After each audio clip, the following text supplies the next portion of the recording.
Bonjour à tous, bienvenue dans ce module qui porte sur les données au centre de la gestion de l'État. Ce module fait partie intégrante en fait des différents modules qui sont déroulés dans le certificat gouvernance ouverte pour le développement. Je suis Kabore Ousmane, ingénieur statisticien économiste de formation et je suis chargé en fait de dérouler en fait ce module dans le cadre de ces certifications.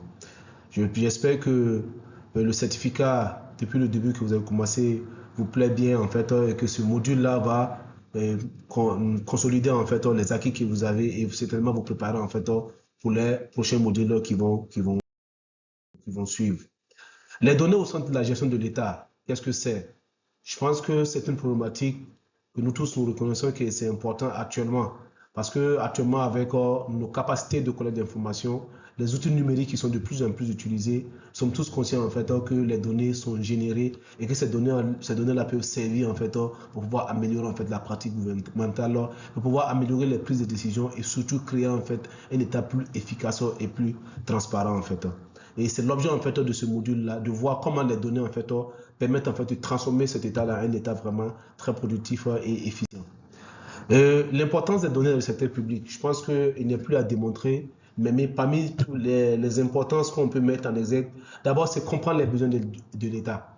Il ne s'agit plus pour l'État en fait de pouvoir faire des choses sans savoir sincèrement si vraiment ça obéit en fait aux besoins actuels de l'État. Je pense qu'avec les données, à travers les enquêtes qu'on peut faire, à travers l'étude des documents, à travers les productions d'informations que nous avons, à travers nos structures administratives, centrale et déconcentrée en fait, on peut vraiment appréhender, si on a la volonté en fait, les besoins des citoyens, soit à ce que proposer en fait un service public, à proposer en fait une solution qui réponde en fait aux besoins en fait de ces acteurs-là. Aussi, ce qu'on peut ajouter, c'est qu'elle permet aussi d'améliorer en fait le service public, en fait, l'efficacité du service public. Avec les données, en fait, on peut maintenant optimiser, en fait, on peut optimiser l'allocation budgétaire des ressources, en fait, vraiment, soit à ce que vraiment le service soit adapté. Il ne s'agit plus, en fait, pour nous ici, de mettre un centre de santé dans un endroit où peut-être il y a 100 personnes et que dans un autre endroit où il y a 1000 personnes, en fait, le centre de santé soit de dimension réduite. Avec les données, on peut anticiper cela, en fait, et calibrer en fait les infrastructures par rapport à ce besoin-là. Aussi, ça peut soutenir vraiment la prise de décision éclairée. Si on a la volonté avec les données, quand même, on peut voir les tendances, on peut anticiper certains faits et gestes, aussi bien national qu'au niveau étranger, en fait, pour pouvoir que soit à ce que notre décision en fait soit éclairée et qu'elle soit profitable en fait à la population et qu'elle soit vraiment en ligne de mise en fait avec nos stratégies au niveau national. Comment ces données peuvent améliorer la prise de décision? Je pense qu'il y a plusieurs méthodes que nous allons voir en profondeur dans les différents modules, dans les différents chapitres qui seront déroulés au cours de ce module.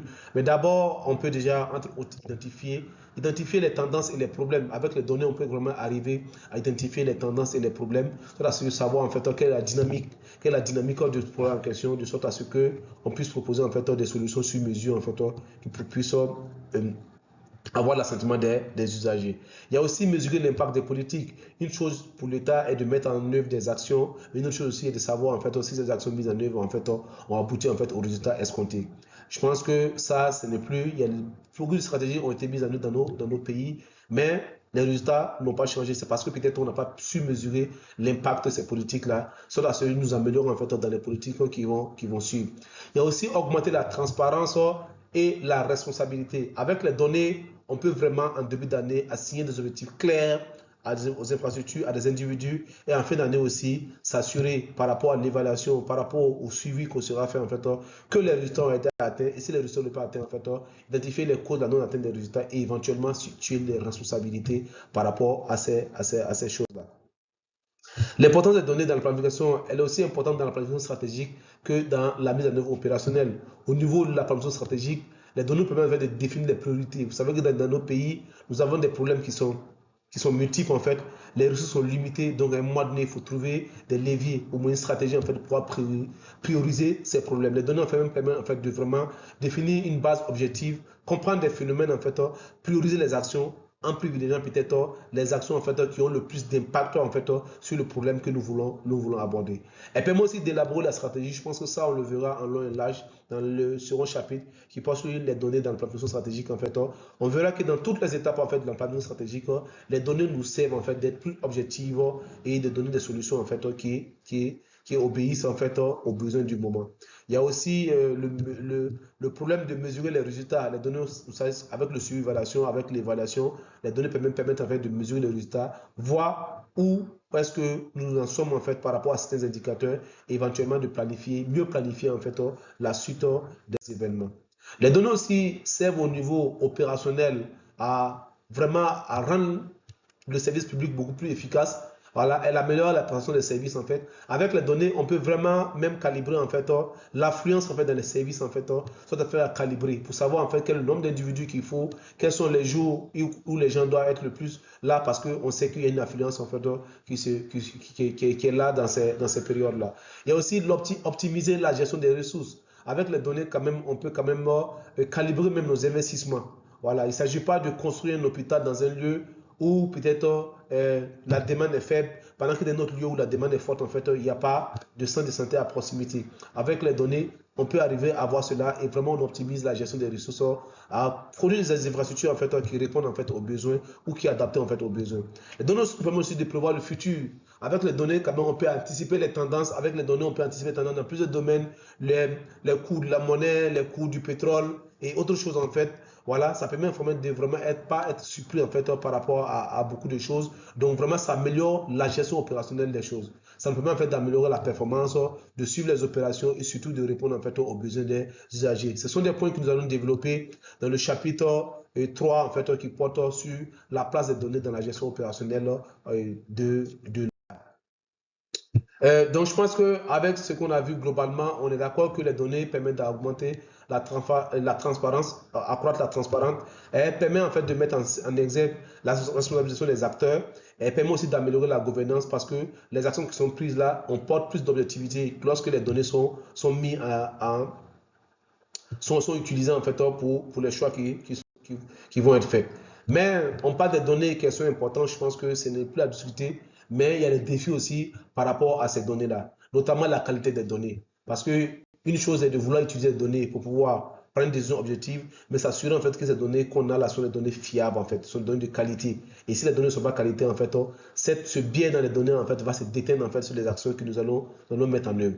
Il y a aussi la protection des données. Voilà, parce que les données, elles peuvent être à double tranchant. Certes, elles nous aident pour pouvoir affiner notre stratégie, mais aussi peut servir aussi à d'autres personnes en fait pour pouvoir peut-être mieux planifier en fait les mauvaises actions à notre égard. Donc, la protection des données est très importante. Il y a aussi les données qu'on collecte sur les individus par rapport à un fait. Il faut aussi arriver à protéger en fait leur confidentialité pour ne pas que ces données en fait soient un problème aussi pour ces individus vers lesquels nous avons collecté des données. Il y a aussi l'accès aux données. Une chose est de connaître l'importance des données, mais une autre chose est d'avoir accès à ces données-là. Et ces données ne sont pas toujours disponibles, soit parce que les infrastructures ne sont pas adaptées, ou bien parce que ceux qui possèdent ces données-là ont une politique qui fait en sorte qu'ils ne veulent pas libéraliser ces données en fait, pour nous. Tout ça, ce sont les défis en fait, qu'il faut relever pour pouvoir utiliser pleinement les données en fait, dans la mise en œuvre de la stratégie de dans la gestion quotidienne de nos pays. Donc, pour pouvoir aborder ce point sur l'importance des données dans la gestion publique en long et en large, nous avons proposé une présentation du module en 3 chapitres. Le premier chapitre va porter sur les données, outils de compréhension de la réalité. Le second chapitre va porter sur la place des données dans la planification stratégique. Nous allons passer ici en revue en fait les données, à quoi elles servent à toutes les étapes de la planification stratégique. Et en troisième point, nous allons parler de la place des données en fait, dans la mise en œuvre opérationnelle de l'État. En fait. Nous verrons en fait comment les données peuvent aider pour pouvoir améliorer l'efficacité de l'État. Donc je pense que à travers ces 3 chapitres-là, nous pourrons peut-être approcher globalement la place des données, l'importance des données en fait, dans la gestion de l'État. Et en termes de méthodologie, c'est les vidéos brèves que nous allons faire, 5 à 10 minutes par module. Il y a aussi un cours PDF qui est sur la plateforme que vous pouvez télécharger et prendre connaissance du cours. Nous avons aussi des séances en ligne que nous allons avoir pour pouvoir approfondir certains aspects, pour pouvoir expliquer certains aspects aussi si elles ne sont pas assez clairs. Et nous avons des études de cas éventuellement que nous allons mettre en œuvre en fait, pour que les gens puissent comprendre les choses en fond et en large. Je pense que c'est l'essentiel qui va porter sur ce module-là. Je vous encourage vraiment à travailler et que dans nos séances vidéo en live, en fait, qu'on puisse approfondir certains aspects. Sur ce, merci et bonne séance à vous.